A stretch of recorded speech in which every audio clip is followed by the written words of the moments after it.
ክርስቶስ ተንሥአ እሙታን በአቢይ ኃይል ወሥልጣን አሰሮ ለሰይጣን አግዓዞ ለአዳም ሰላም እምይእዜሰ ኮነ ፍስሐ ወሰላም። ሥጋዬን የሚበላ ደሜን የሚጠጣ የዘላለም ሕይወት አለው፣ እኔም በመጨረሻው ቀን አስነሣዋለሁ። ሥጋዬ እውነተኛ መብል ደሜም እውነተኛ መጠጥ ነውና ሥጋዬን የሚበላ ደሜን የሚጠጣ በእኔ ይኖራል፣ እኔም በእርሱ እኖራለሁ።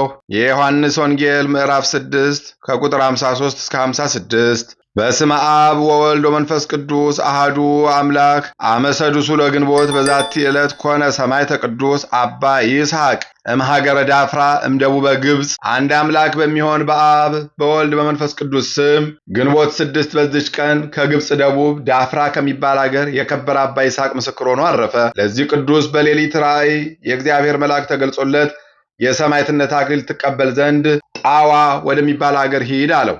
ከዚያም በነጋ ጊዜ ከመሄዱ በፊት አባትና እናቱን ሊሰናበታቸው ተነሳ።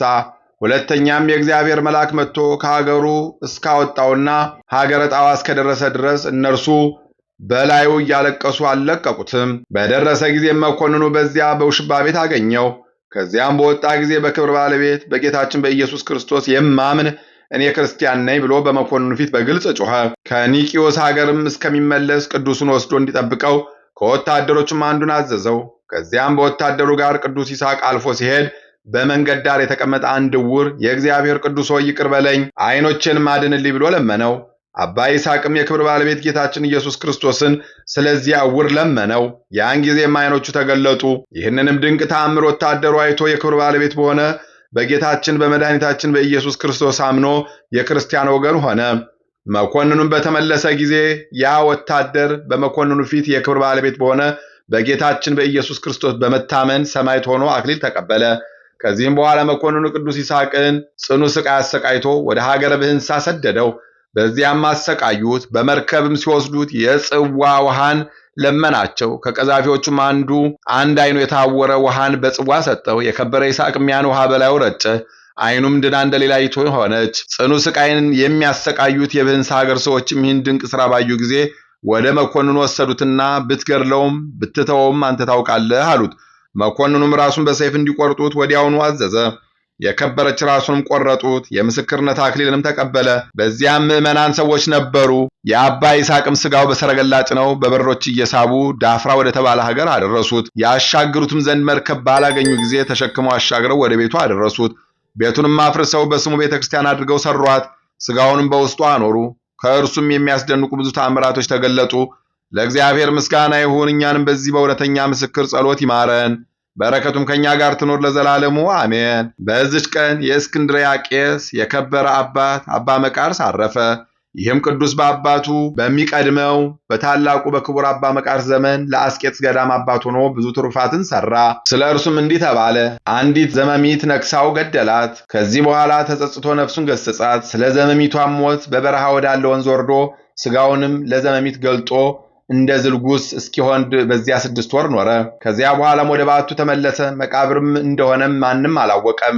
አንድ ጊዜም እየጸለየ 5 ቀን 5 ሌሊት ቆመ። ልቡም ወደ ሰማይ ተመስጦ ሰይጣናት እስከተቃጠሉ ድረስ ይህች ትጋትና ተጋድሎ ከሰራው ትሩፋት ሁሉ ትልቃለች አሉ። አንድ ጊዜም የራእይት ቦታ ሊያይ ወዶ ወደ በረሃ ውስጥ ገባ። 10 ቀኖችም እየተጓዘ ኖረ። በሚመለስም ጊዜ ምልክት ሊሆኑት መንገዱን እንዳይስት ለምልክት የሚያኖራቸው ሸምበቆች ከእርሱ ጋር ነበሩና በየመንገዱ ተከላቸው። በደከመም ጊዜ ጥቂት ሊያርፍ በምድር ላይ ተኛ። ተኝቶ ሳለ እነዚያ ሸምበቆች ሰይጣን ነቀላቸው። አስሮም በቅዱስ መቃርስ ራስጌ አኖራቸው። በነቃ ጊዜ አያቸውና ወዲያውኑ አጣቸው፣ አደነቀ። እንዲህም የሚል ቃልን ሰማ። መቃርስ ሆይ ሃይማኖት ካለህ አታወላውል፣ በሸምበቆች አትታመን። የእስራኤል ልጆች በበረሃ ሲመራቸው የነበረ የብርሃን ምሰሶ እርሱ እንደሚመራህ እመን እንጂ አትጠራጠር። ወዲያውኑ የብርሃን ምሰሶ አይቶ ተመለሰ። ከዚያም በኋላ በጎዳና ሳለ ተጠማ። እግዚአብሔርም ከበረሃ ላሞች አንዲቷን ልኮለት ወተቷን ጠጥቶ ረካ። ወደ በዓቱም ተመለሰ። በአንዲት ቀንም ጅብ ወደ እርሱ መጥታ ልብሱን ይዛ ትስብ ጀመረ። እርሱም እስከ ዋሻዋ ተከተላት። 3 ልጆቿንም አወጣላት። ባያቸውም ጊዜ ዕውሮች ሆነው አገኛቸው። ከልቦናዋ አሳብ የተነሳ ያቺ ጅብ አደነቃት። ግልገሎቿን ይዞ በዓይኖቻቸው ውስጥ ምራቁን ተፋ። አዳኝ በሆነ በመስቀል ምልክትም አማተበባቸው። ያን ጊዜም ድነው ከእናታቸው በኋላ ሮጡ። ጡቷንም ጠቡ። ከዚህ በኋላም ወደ በዓቱ ተመለሰ። እርሷም የበግ አጎዛ አመጣችለት። እርሱም ተቀብሎ በላዩ እየተኛ እስከሚያርፍበት ጊዜ በእርሱ ዘንድ አኖረው። በአንድ ጊዜም ደግሞ ልብሱን ለውጦ በሕዝባዊ አምሳል ሆኖ ወደ አባ ጳኩሚስ ገዳም ሄደ። በታላቁም ጾም ሳይበላ ሳይጠጣ 40 መዓልት 40 ሌሊት ቆመ። የሚሰራውንም እንደቆመ ይታታ ነበር እንጂ አይቀመጥም። መነኮሳቱም አባ ጳኩሚስን ይህንን ሰው ከእኛ ዘንድ አውጣው፣ ሥጋ የለውምና አሉት። አባ ጳኩሚስም ሥራውን ይገልጥለት ዘንድ እግዚአብሔርን እስክለምነው ታገሱ አላቸው። በለመነውም ጊዜ የእስክንድርያው መቃርስ እንደሆነ እግዚአብሔር አስረዳው። በዚያን ጊዜ አባ ጳኩሚስና መነኮሳቱ ሁሉ ወደ እርሱ ሄደው እጅ ነሱት። ከእርሱም ቡራኬ ተቀብለው ደስ ተሰኙበት። ወደ ቤተ መቅደስም ከእርሳቸው ጋር አስገቡት። በገዳሙ ውስጡም በሥራቸው በመመካት በባልንጀሮቻቸው ላይ የሚታበዩ የዚህን ቅዱስ አባት የአባ መቃርስን ጸጋውን አይተው ትሑታኖች ሆኑ። ከዚህ በኋላ ወደ በዓቱ ወደ አስቄጥስ ገዳም ተመለሰ። በእስክንድርያ ሀገርም ዝናብ በተከለከለ ጊዜ ዝናብን እንዲያወርድ አንበጣም እንዲያጠፋ ወደ እግዚአብሔር አብሮት ለመጸለይ ወደ እርሱ ይመጣ ዘንድ ሊቀ ጳጳሳት አባ ጢሞቴዎስን እየማለደ ላከበት። ያን ጊዜም ተነስቶ ወደ እስክንድርያ ሀገር ሄደ። ሕዝቡም በታላቅ ደስታ ተቀበሉት። በልቡም ጸለየ። ብዙ ዝናብም ዘነበ። ከዝናብም ብዛት የተነሳ ምድሪቱ ትጠፋለች ብለው እስኪያስቡ ድረስ 2 መዓልት 2 ሌሊት እየዘነበ ኖረ። እጅግም ፈርተው አባታችን ሆይ ዝናቡን አስወግድ፣ በልክ ይሆን ዘንድ እንዳንጠፋ ስለኛ ወደ እግዚአብሔር ጸልይ ብለው ለመኑት። ያን ጊዜም ጸለየ። ዝናቡን በርቶ በእግዚአብሔር ቸርነት ፀሐይ ወጣላቸው። ይህም አባት ብዙ ታላላቅ ትሩፋቶችን ሰርቷል። እግዚአብሔርን በእጆቹ ድንቅ ድንቅ ታምራቶችን ገለጠ። ርኩሳን አጋንንት ያደሩባቸውን ብዙዎችን በሽተኞችን አዳናቸው።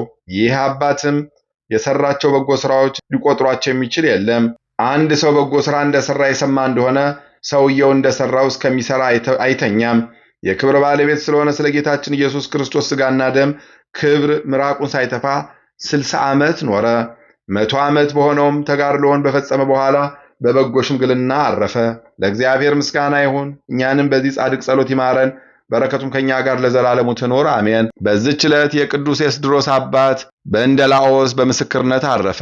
ደግሞ የምንኩስና ሥራን ገንዘብ ካደረግሁ ይበቃኛል ብሎ ጵጵስና አልሾምም ያለ የጻድቁ የአባ አሞን የዕረፍቱ መታሰቢያ ነው።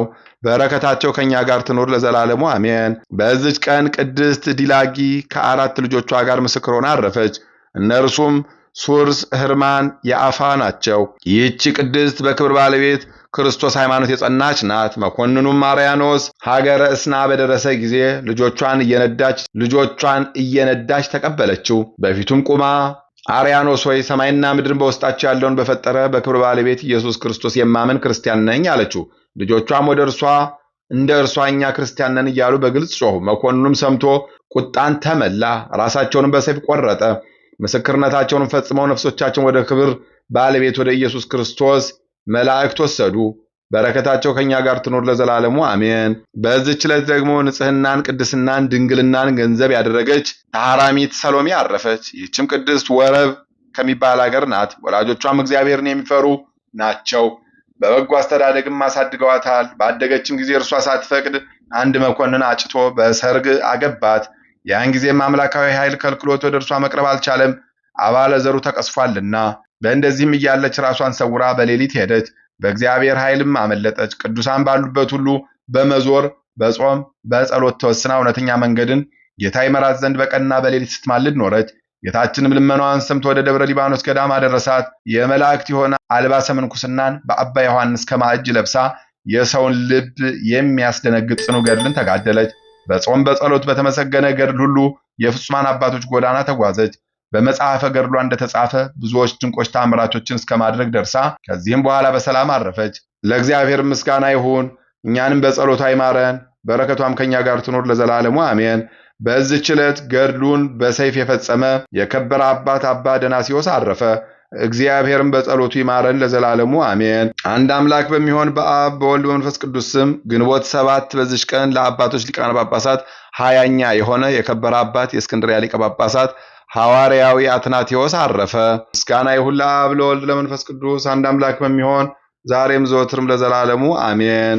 በግንቦት 6 ቀን የሚከበሩ ዓመታዊ የቅዱሳን በዓላት ቅዱስ አባ መቃርስ ገዳማዊ፣ እናታችን ቅድስት ሰሎሜ ኢትዮጵያዊት፣ አባ ይስሐቅ ጻድቅ፣ ቅድስት ዲላጊና 4 ሴት ልጆቿ ሰማዕታት፣ ቅዱስ ዳናሲዮስ ሰማዕት።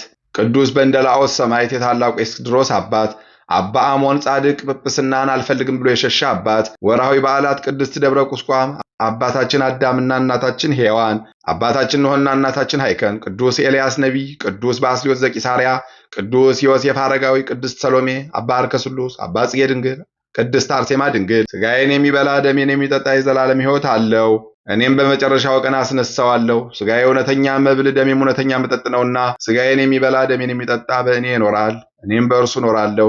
የዮሐንስ ወንጌል ምዕራፍ 6 ከቁጥር 53 እስከ 56። የሰማነውን በልቦናችን ያሳድርብን። ከቅዱሳን አባቶቻችን ከቅዱሳት እናቶቻችን በረከት ረድኤት ያሳትፈን። ክፉን ያርቅልን፣ በጎን ያቅርብልን።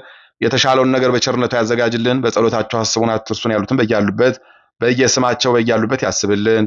ለብርሃነ ትንሣኤው ያደረሰን አምላክ ለብርሃነ ዕርገቱ ደግሞ በሰላም እንዲያደርሰን የአምላካችን ቅዱስ ፈቃድ ይሆንልን። እንበል አቡነ ዘበሰማያት ይትቀደስ ስምከ ትምጻእ መንግሥትከ ወይኩን ፈቃድከ በከመ በሰማይ ከማሁ በምድር ኢየሱስ ክርስቶስ ከመ ይስረይ ለነ ኃጣውኢነ ተማኅፀነ ብከ ያለ እግዚአብሔር አብይ ኦ እግዚእ ኢየሱስ ክርስቶስ ስረይ ኃጢአቴ ወኃጢአተ ኩሉ ሕዝብከ ማሰረ ኃጢአት እግዚአብሔር ይፍታ። እግዚአብሔር ይባርክ። ሰላም ያሳድረ፣ ሰላም ያውለን፣ ሰላም ያዋለ፣ ሰላም ያሳድረን።